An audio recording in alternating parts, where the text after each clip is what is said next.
Okay, starting करते हैं। तो देखिए बेटा, सबसे पहले हमको जानना है कि विज्ञान क्या है। देखो, विज्ञान का मतलब ही जानना होता है, यानी प्रकृति से अर्जित ज्ञान ही क्या कहलाता है? विज्ञान कहलाता है। विज्ञान यानी कि विशेष ज्ञान, प्रकृति से अर्जित विशेष ज्ञान ही क्या कहलाता है? विज्ञान कहलाता है। अगर हम कहें ये जो विशेष ज्ञान है, व्यापक रूप से ये प्रकृति से अर्जित एक क्रमबद्ध ज्ञान होता है, यानी प्रकृति से अर्जित क्रमबद्ध ज्ञान ही क्या कहलाता है? विज्ञान कहलाता है। देखिए बेटा, विज्ञान को अंग्रेजी में हम साइंस कहते हैं, और ये जो साइंस शब्द है ये लैटिन भाषा के साइंसिया शब्द से बना है।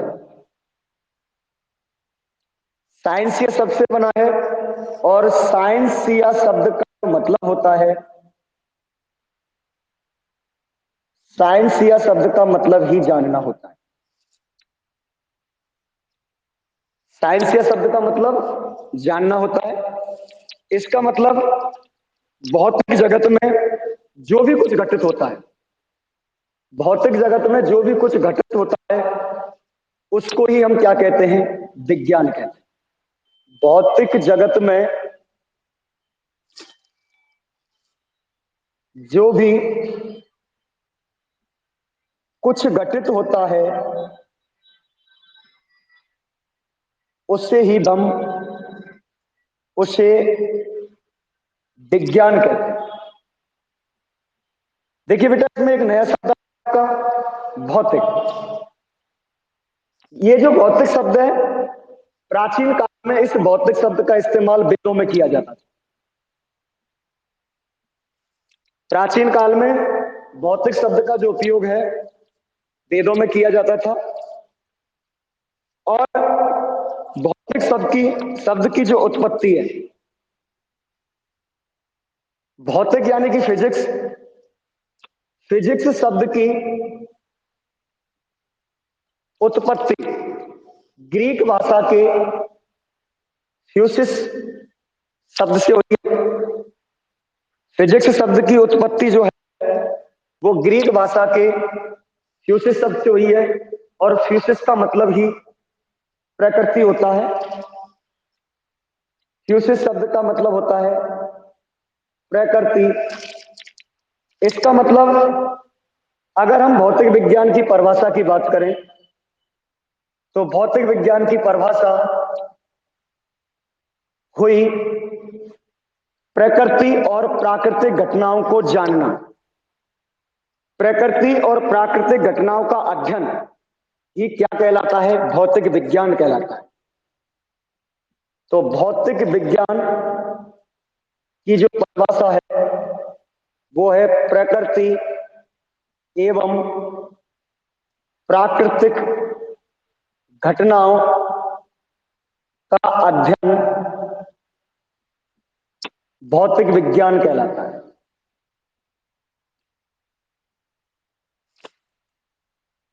ये बात समझ में आई हो तो आप कमेंट्स करके यस लिखें।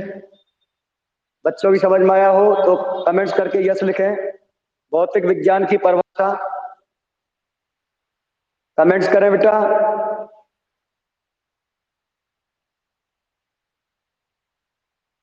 तो आपने यहां तक पढ़ा कि फिजिक्स जो शब्द है लैटिन भाषा के फ्यूसिस शब्द से बना है, और फ्यूसिस का मतलब होता है प्रकृति, यानी कि प्रकृति और प्राकृतिक घटनाओं को समझना ये क्या कहलाता है? भौतिक विज्ञान कहलाता है। हम बात करें कि भाई प्राकृतिक घटना, प्राकृतिक जो घटना है इसके लिए जैसे वर्ष के मौसम है, वर्षा का होना है, दिन रात का बनना है, पृथ्वी का अपनी धुरी पर घूमना है, ये सारी घटनाएं ही कौन सी घटनाएं कहलाती हैं? प्राकृतिक घटना। और इन सभी प्राकृतिक घटनाओं का जो अध्ययन किया जाता है वो विज्ञान की शाखा भौतिक विज्ञान के अंतर्गत किया जाता है। अब देखिए बेटा, आगे हम बात करें कि भौतिक विज्ञान का कार्य क्षेत्र क्या है। भौतिक विज्ञान का कार्य क्षेत्र, भौतिक विज्ञान का विस्तार, इसके ऊपर हम थोड़ी चर्चा कर लें। तो देखिए बेटा, जब से मानव ने अपने आप को समझा है, जाना है, तो मानव की सबसे पहली जो खोज हुई है वो आग की हुई है। जब से मानव ने अपने आप को समझा, तब से लेकर 19वीं शताब्दी तक, तब से लेकर 19वीं शताब्दी तक प्रकृति को जिस रूप में मानव ने समझा, उसके लिए भौतिकी में नियम बने और भौतिकी का एक कार्य क्षेत्र का विस्तार हुआ। तो प्रारंभ से लेकर 19वीं सदी तक जो भी नियम बने, जो भी अध्ययन किया फिजिक्स के अंतर्गत, उसकी एक शाखा को हम क्लासिकल फिजिक्स कहते हैं, चिरसम्मत भौतिकी। भौतिकी का कार्य क्षेत्र, यानी कि भौतिकी की दो शाखाएं उभर के आई। एक तो चिरसम्मत भौतिकी और दूसरी हमारी आधुनिक भौतिकी। भौतिकी की बेटा कितनी शाखाएं हैं? दो शाखाएं। पहली शाखा चिरसम्मत भौतिकी, दूसरी शाखा आधुनिक भौतिकी। प्रारंभ से लेकर 19वीं सदी तक जो भी भौतिकी के अंतर्गत जो भी नियम बने, जो भी शाखाएं तैयार हुई, वो कार्य क्षेत्र जो आता है चिरसम्मत भौतिकी के अंतर्गत आता है, जिसको क्लासिकल फिजिक्स कहते हैं। चिरसम्मत भौतिकी के अंतर्गत निम्न शाखाएं होती हैं, यानी चिरसम्मत भौतिकी की जो शाखाएं हैं, उन शाखाओं के विषय में हम जाने। जैसे पहली शाखा है आपकी यांत्रिकी, जिसको इंग्लिश में मैकेनिक्स कहते हैं। यांत्रिकी, यांत्रिकी का मतलब है भौतिकी की ऐसी शाखा जिसमें वस्तुओं की गतिक अवस्था और साम्य अवस्था का अध्ययन किया जाता है। यानी कि वस्तुओं की व्यवस्थित गति या वस्तुओं की साम्य अवस्था का अध्ययन भौतिकी की जिस शाखा में किया जाता है, उसको हम यांत्रिकी कहते हैं, मैकेनिक्स कहते हैं। इसी प्रकार से बेटा दूसरी शाखा के रूप में हम लिख सकते हैं ऊष्मा गतिकी, थर्मोडायनामिक्स। ऊष्मा गतिकी, थर्मोडायनामिक्स, यानी कि इस शाखा के अंतर्गत, इस शाखा में ऊष्मा, ताप और सूक्ष्म कणों से बने निकाय में गति का अध्ययन किया जाता है। तो ऊष्मा गति यानी थर्मोडायनामिक्स के अंतर्गत ऊष्मा का, ताप का और सूक्ष्म कणों से बने जो निकाय हैं, उसमें गति का अध्ययन किया जाता है। ये शाखा हमारी थर्मोडायनामिक्स, ऊष्मा गतिकी कहलाती है। तीसरी शाखा के रूप में अगर हम जोड़ सकते हैं तो विद्युत चुंबकत्व। विद्युत चुंबकत्व ये भी आपकी चिरसम्मत भौतिकी की शाखा है। इलेक्ट्रोमैग्नेटिज्म, विद्युत चुंबकत्व, यानी इस शाखा के अंतर्गत विद्युत चुंबकत्व और विद्युत चुंबकीय तरंगों के सिद्धांतों का अध्ययन किया जाता है। यानी कि हमारी जो इलेक्ट्रोमैग्नेटिज्म है, इसके अंतर्गत यानी इस शाखा के अंतर्गत कौन सी शाखा? विद्युत चुंबकत्व।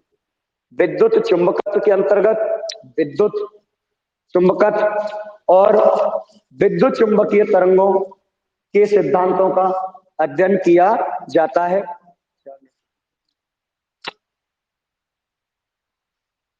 अगली शाखा के रूप में हम इसमें जोड़ सकते हैं प्रकाश की, जिसको ऑप्टिक्स कहा जाता है। प्रकाश की यानी इस शाखा के अंतर्गत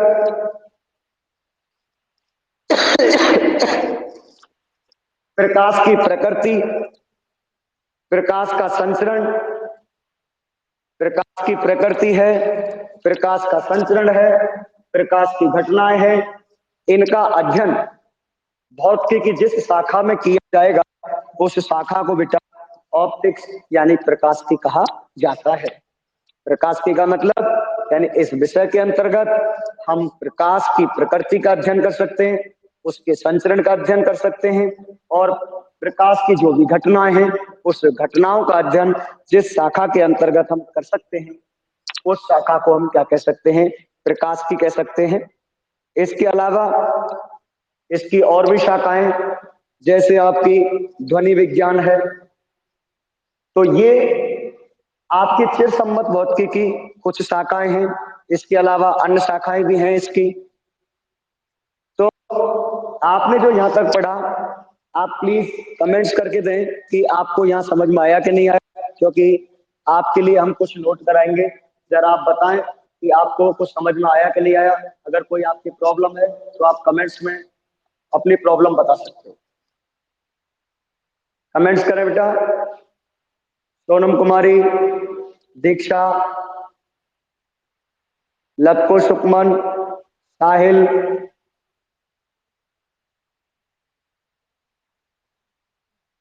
समझ में आया बेटा? ओके, तो आप अपनी पेन कॉपी तैयार रखें और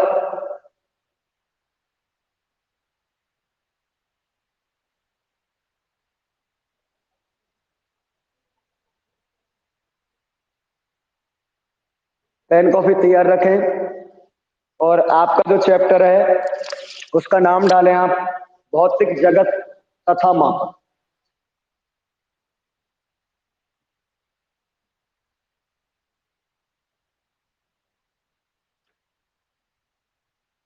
भौतिक जगत तथा मापन, ये आपका पहला चैप्टर है।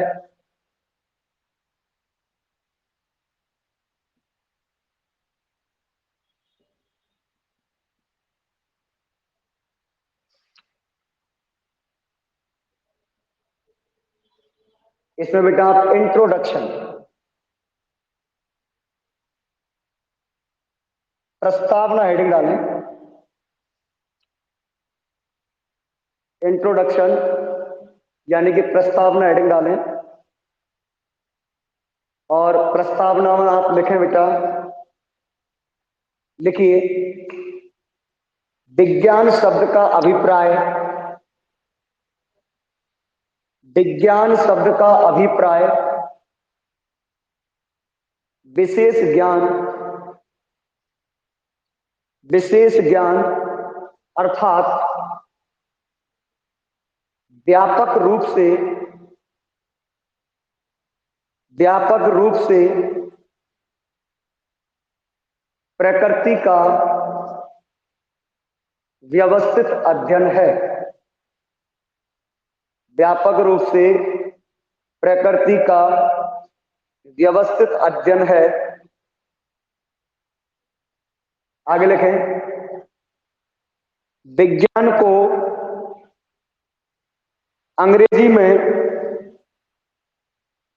विज्ञान को अंग्रेजी में साइंस कहते हैं।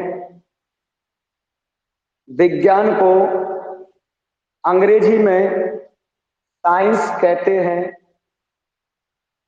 साइंस लैटिन शब्द, साइंस लैटिन शब्द साइंसिया, मैं लिख रहा हूं यहां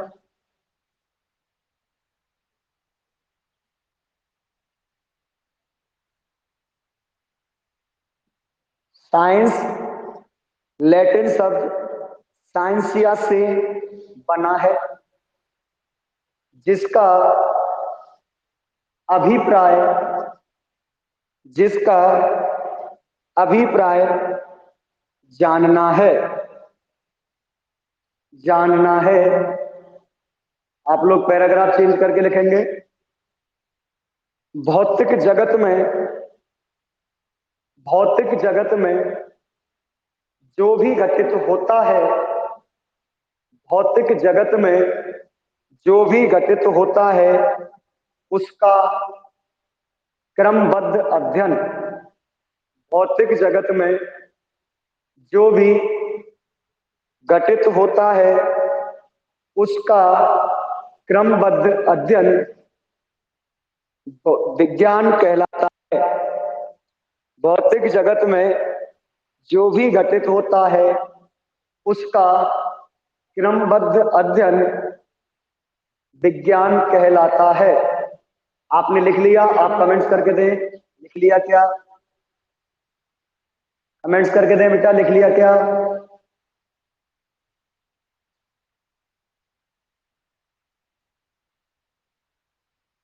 साहिल यस,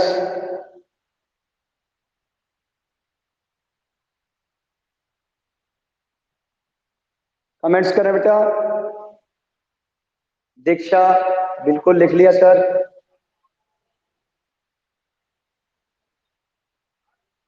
सोनम कुमारी यस,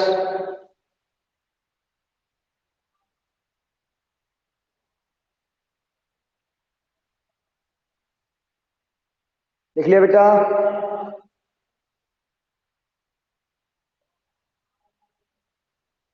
ओके,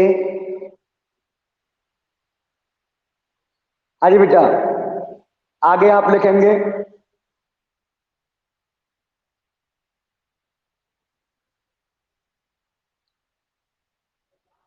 पैराग्राफ करके लिखें। प्राचीन काल में, प्राचीन काल में भौतिक शब्द का उपयोग, भौतिक शब्द का उपयोग वेदों में, प्राचीन काल में भौतिक शब्द का उपयोग वेदों में किया जाता था, वेदों में किया जाता था, जिसका जिसका अभिप्राय है प्राकृतिक, जिसका अभिप्राय है प्राकृतिक।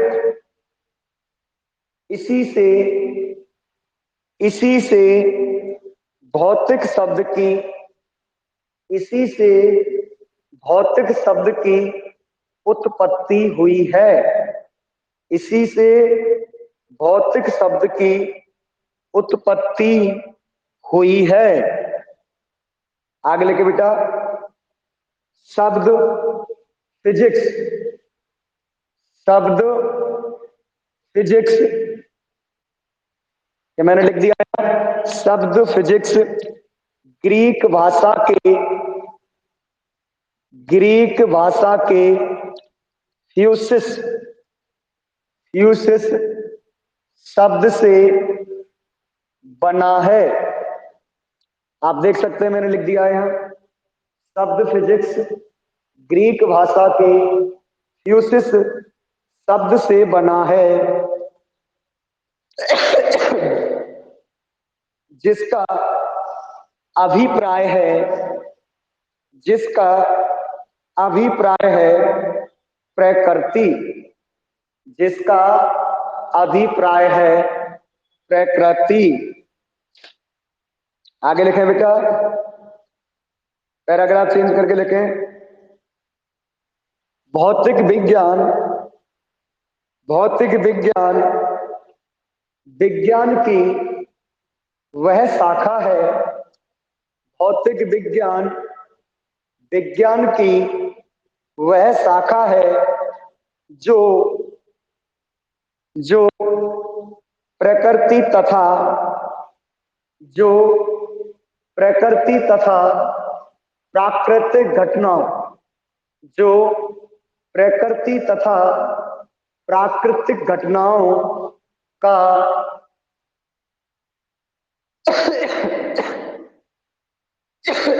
प्रकृति तथा प्राकृतिक घटनाओं की व्याख्या करती है।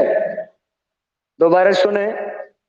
भौतिक विज्ञान विज्ञान की वह शाखा है जो प्रकृति तथा प्राकृतिक घटनाओं की व्याख्या करती है। आगे लिखें बेटा, प्राकृतिक घटनाओं के रूप में, प्राकृतिक घटनाओं के रूप में जैसे जैसे वर्ष के मौसम, जैसे वर्ष के मौसम,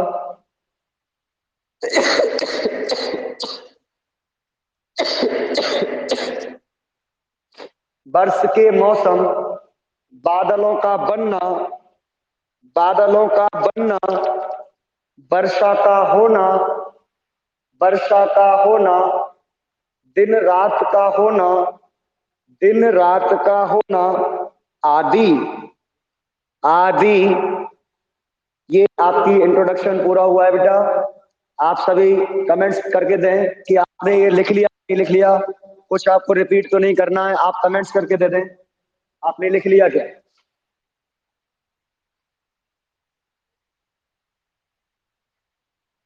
सोनम कुमारी यस, साहिल यस,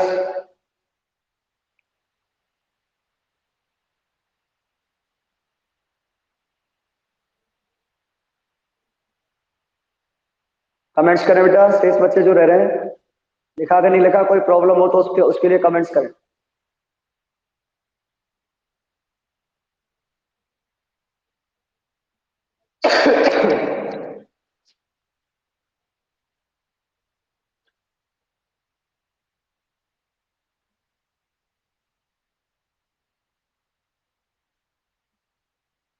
ओके बेटा, अगली हेडिंग है आपकी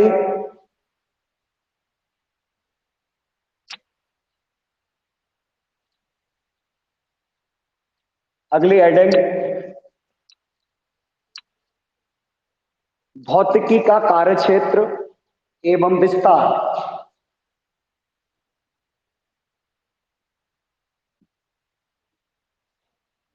11वीं क्लास के बच्चे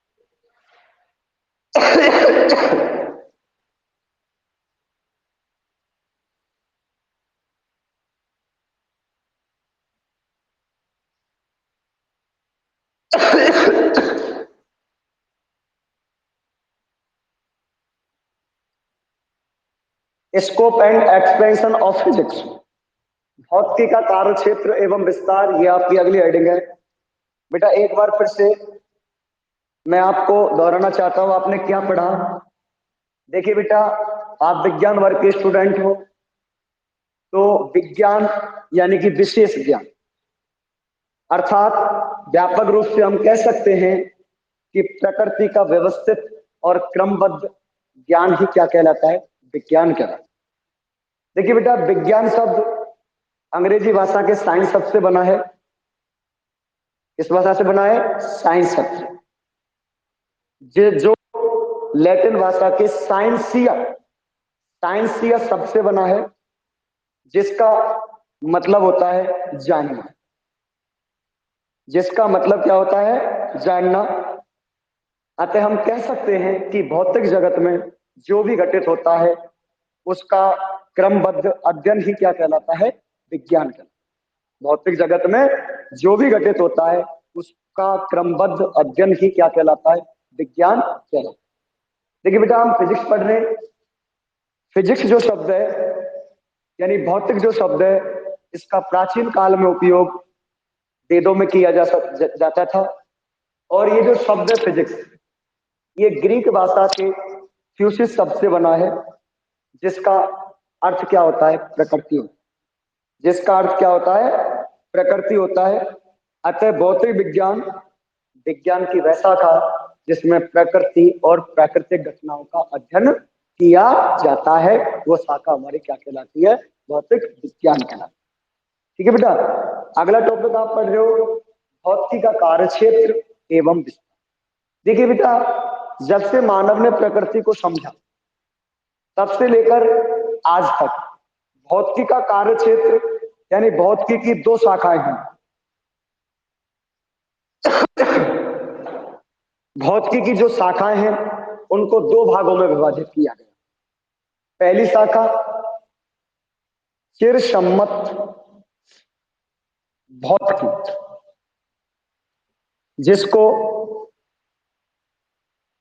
क्लासिकल फिजिक्स कहते हैं। दूसरी शाखा आधुनिक भौतिकी, जिसको मॉडर्न फिजिक्स कहते हैं। तो कॉफी निकालें, आप पेन निकालें और लिखना स्टार्ट करें। लिखें बेटा, भौतिकी की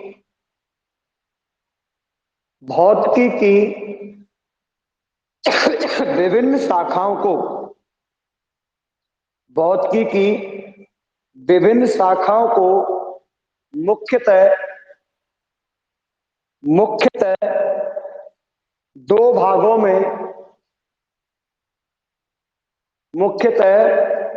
भागों में विभाजित किया जाता है, विभाजित किया गया है। दो भागों में विभाजित किया गया है। पहला पॉइंट लिखें, चिरसम्मत भौतिकी क्लासिकल फिजिक्स। दूसरी पॉइंट लिखें, आधुनिक भौतिकी मॉडर्न फिजिक्स।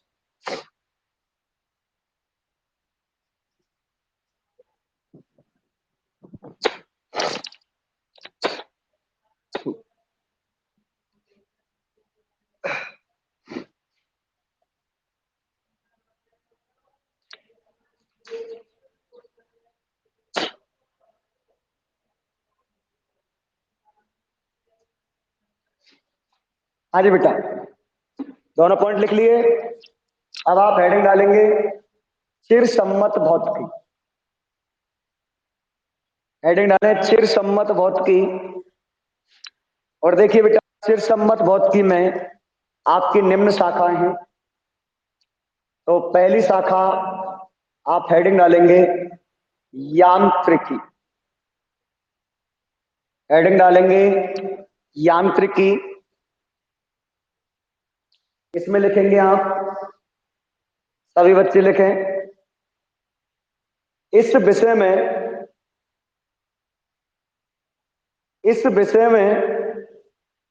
स्थूल जगत में, इस विषय में स्थूल जगत में वस्तुओं की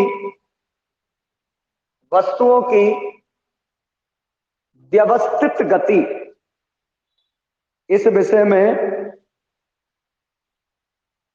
स्थूल जगत में वस्तुओं की व्यवस्थित गति एवं साम्य अवस्था का अध्ययन किया जाता है। साम्य अवस्था का अध्ययन किया जाता है।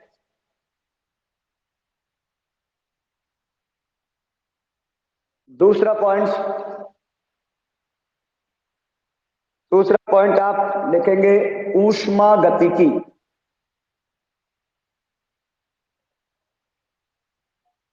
ऊष्मागतिकी हेडिंग डालें और इसमें आप लिखें, इस विषय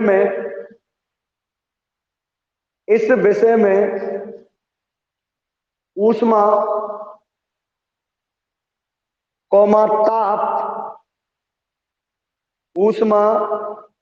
ताप तथा सूक्ष्म कणों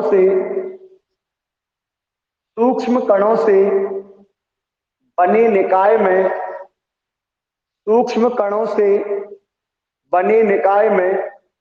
गति का अध्ययन किया जाता है। सूक्ष्म कणों से बने निकाय में गति का अध्ययन किया जाता है। अगला पॉइंट, विद्युत चुंबकत्व।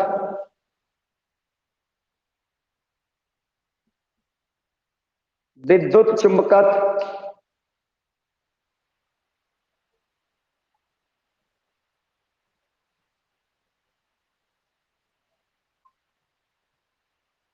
इसमें लिखेंगे, इस विषय में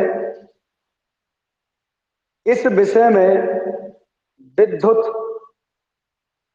कौमा चुंबकत्व, इस विषय में विद्युत कौमा चुंबकत्व तथा तथा विद्युत चुंबकीय तरंगों, विद्युत चुंबकीय तरंगों के सिद्धांतों का, विद्युत चुंबकीय तरंगों के सिद्धांतों का अध्ययन किया जाता है। विद्युत चुंबकीय तरंगों के सिद्धांतों का अध्ययन किया जाता है। ओके। अगला पॉइंट, प्रकाशिकी।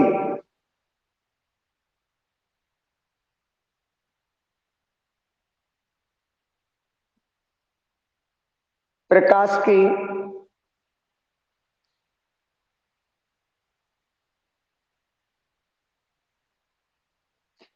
इस विषय के अंतर्गत, इस विषय के अंतर्गत प्रकाश की प्रकृति, इस विषय के अंतर्गत प्रकाश की प्रकृति एवं संचरण, एवं संचरण तथा प्रकाश की घटनाओं, तथा प्रकाश की घटनाओं का अध्ययन किया जाता है, का अध्ययन किया जाता है।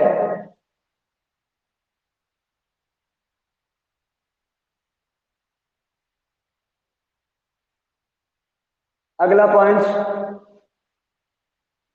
ध्वनि विज्ञान।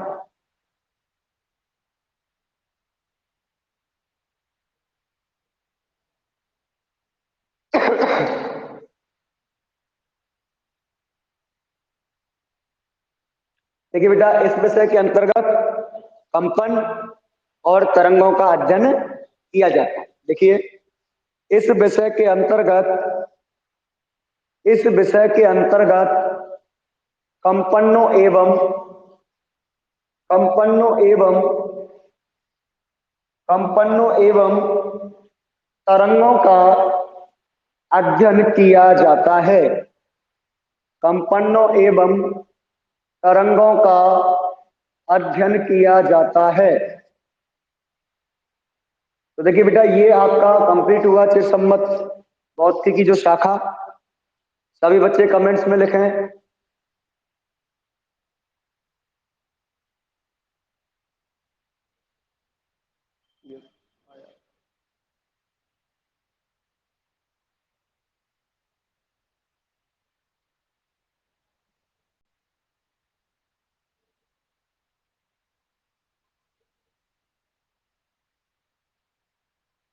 सभी बच्चे कमेंट्स लिखें। लिख लिया क्या आपने? कोई परेशानी हो तो बताइए। लिख लिया क्या? दीक्षा लवानिया लिख लिया? कमेंट्स करें बेटा, यहां तक आपने लिख लिया? कोई प्रॉब्लम?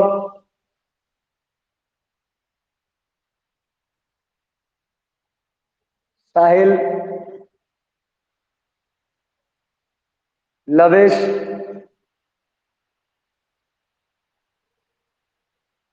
कमेंट्स करें बेटा।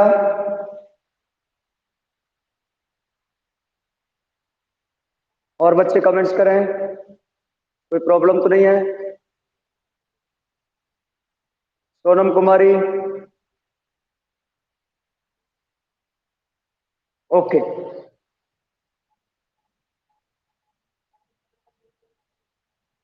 आगे बेटा, आपकी दूसरी शाखा है आधुनिक भौतिकी। आप हेडिंग डालें आधुनिक भौतिकी।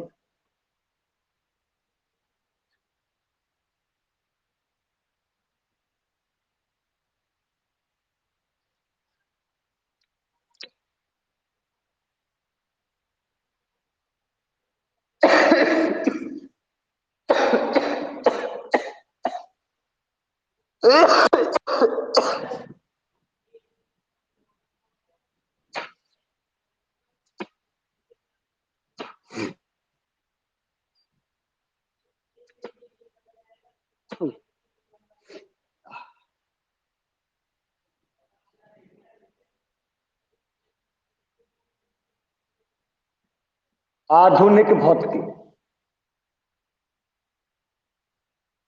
फिजिक्स की दूसरी शाखा। इसमें बेटा पहला पॉइंट लिखें आपेक्षिकता।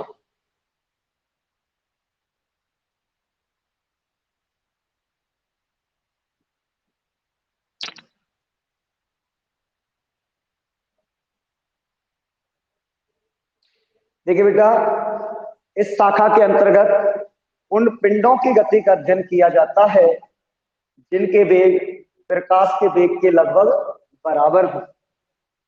इस शाखा के अंतर्गत उन पिंडों की गति का अध्ययन किया जाता है जिनके वेग प्रकाश के वेग के लगभग बराबर हो। तो आप लिख सकते हो इस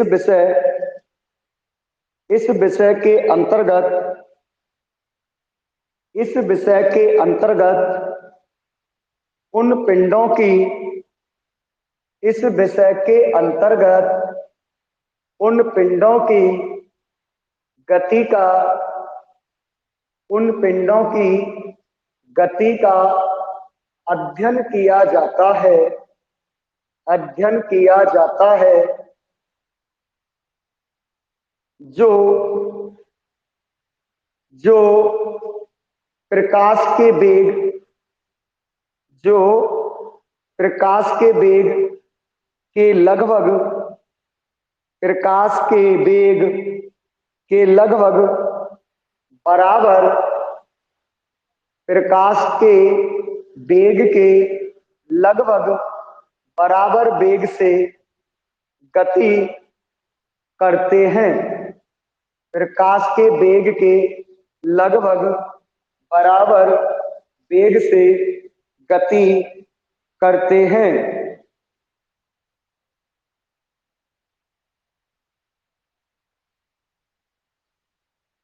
अगला पॉइंट क्वांटम यांत्रिकी।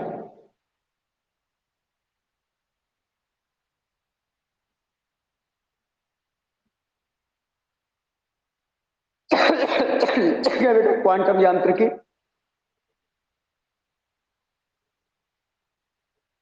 देखिए बेटा, जो नए सिद्धांत बने भौतिकी के, प्रकाश और कण की, जिस प्रकार से प्रकाश की द्वैत प्रकृति होती है इसी प्रकार से कण की भी द्वैत प्रकृति होती है। प्रकाश की द्वैत प्रकृति तरंगी और कणीय होती है, उसी प्रकार से कण की भी द्वैत प्रकृति होती है। तो इस विषय में भौतिकी के नवीन सिद्धांत और प्रकाश एवं कण की द्वैत प्रकृति का अध्ययन किया जाता है। क्लियर? तो आप लिखें इस शाखा में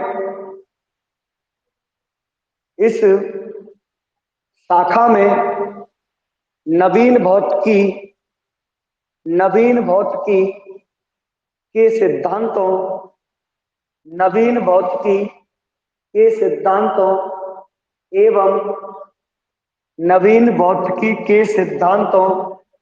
एवं प्रकाश व कण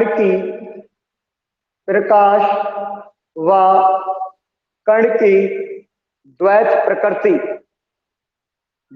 प्रकृति का अध्ययन किया जाता है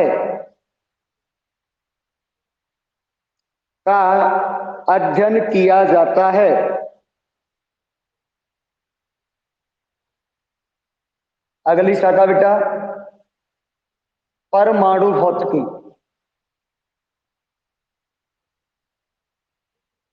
परमाणु भौतिकी, देखिए बेटा, इस विषय के अंतर्गत परमाणु की संरचना है, परमाणु के गुण हैं। तो परमाणु की संरचना और परमाणु के गुणों के बारे में इस शाखा के अंतर्गत अध्ययन किया जाता है। तो आज आप लिख सकते हैं इस विषय में, इस विषय में, इस विषय में परमाणु की संरचना, परमाणु की संरचना तथा तथा परमाणु के गुणों, परमाणु के गुणों के बारे में, परमाणु के गुणों के बारे में अध्ययन किया जाता है। परमाणु के गुणों के बारे में अध्ययन किया जाता है।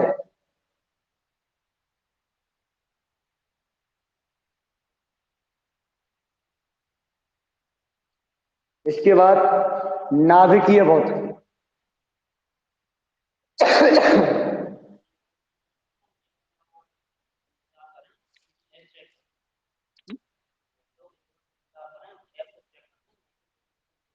हाँ बेटा, 1 मिनट सभी बच्चे इंतजार करें, ऐप को चेक किया जा रहा है, तो थोड़ा इंतजार करें 1 मिनट के लिए।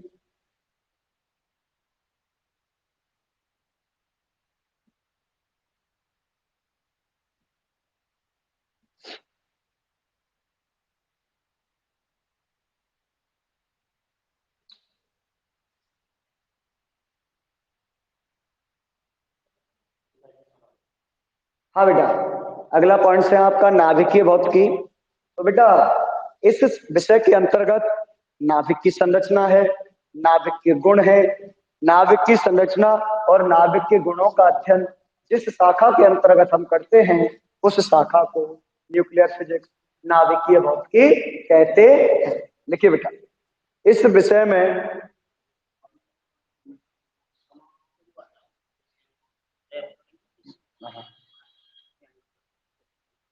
इस विषय में नाभिक की संरचना, इस विषय में नाभिक की संरचना एवं एवं नाभिक के गुणों का, नाभिक के गुणों का अध्ययन किया जाता है। नाभिक के गुणों का अध्ययन किया जाता है।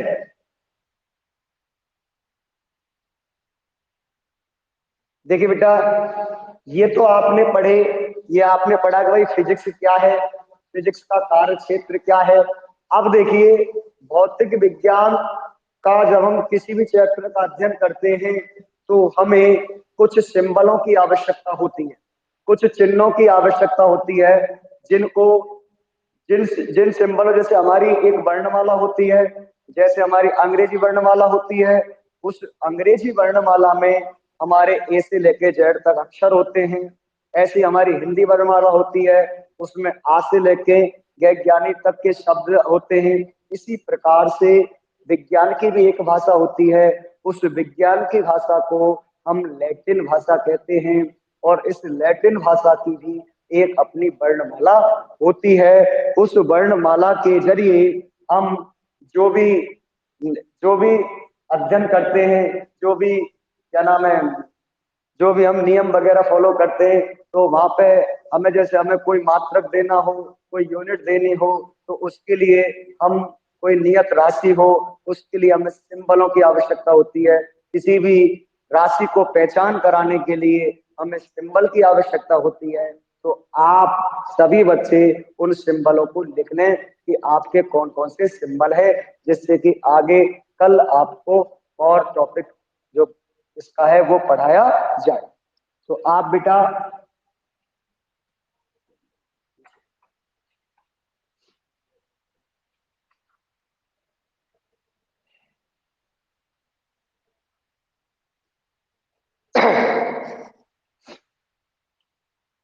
इसके बाद आप हेडिंग डाल लेंगे ग्रीक वर्णमाला।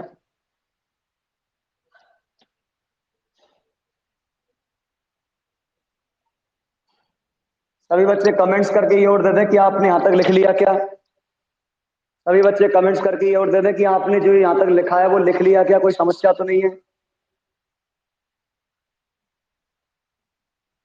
कमेंट्स कर दें सभी बच्चे, लिख लिया क्या आपने।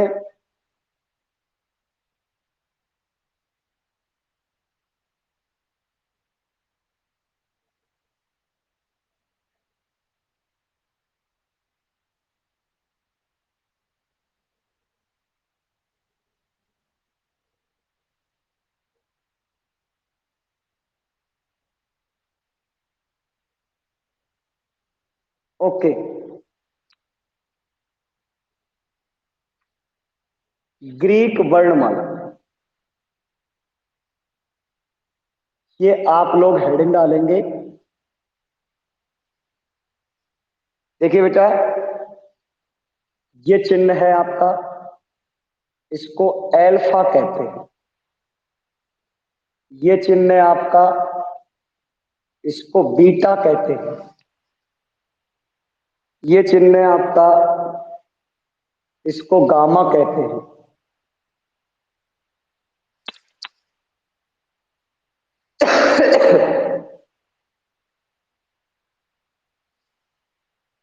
ये चिन्ह है आपका इस प्रकार से या इस प्रकार से, ये आपका डेल्टा है।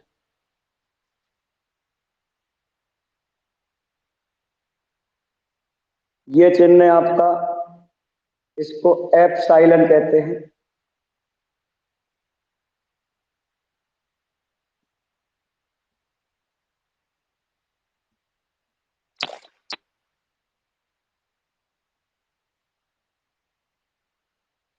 ये चिन्ह है आपका,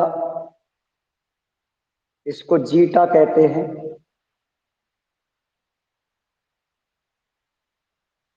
ये चिन्ह है आपका, इसको ईटा कहते हैं। ये चिन्ह है आपका, इसको थीटा कहते हैं।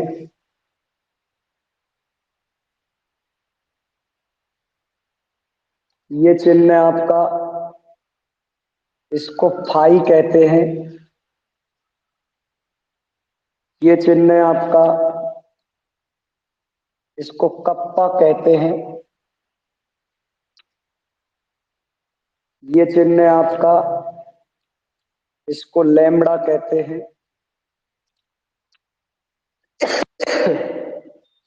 ये चिन्ह है आपका, इसको म्यू कहते हैं।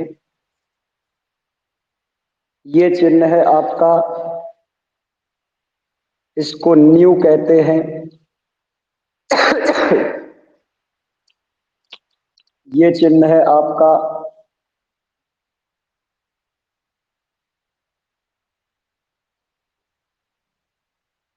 इसको जाई कहते हैं। ये चिन्ह है आपका, इसको ओमिक्रॉन कहते हैं।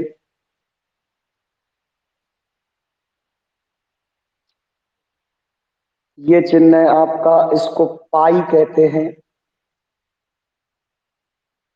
ये चिन्ह है आपका, इसको रहो कहते हैं।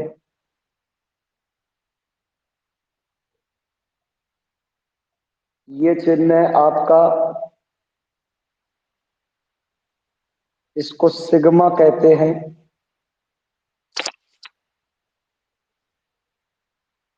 ये चिन्ह है आपका, इसको टॉय कहते हैं।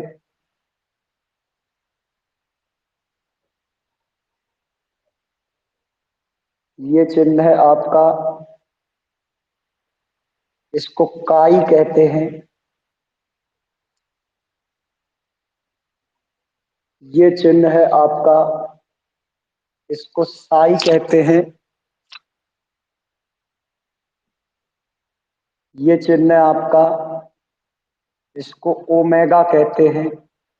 आप सभी बच्चे इन चिन्हों को उतार लें। ये जो आपके सिंबल हैं, ग्रीक वर्णमाला के सिंबल हैं आपके।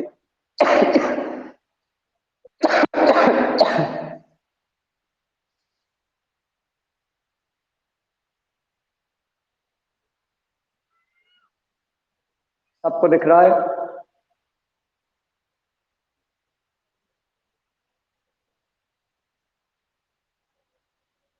कोई दिक्कत तो नहीं आ रही बेटा?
लिख लिया? सभी बच्चों ने लिख लिया हो तो कमेंट्स में यस कर दें। लिख लिया हो तो यस लिख दें। आज की क्लास आपकी यहीं समाप्त होती है। सोनम कुमारी, साहिल, दीक्षा, लविश उपमान, ये क्लास आज आपकी बेटा यहीं ऑफ होती है। अगली क्लास के लिए वेट करें आप। 10-15 मिनट बाद आपकी अगली क्लास लगेगी, आप वेट करें।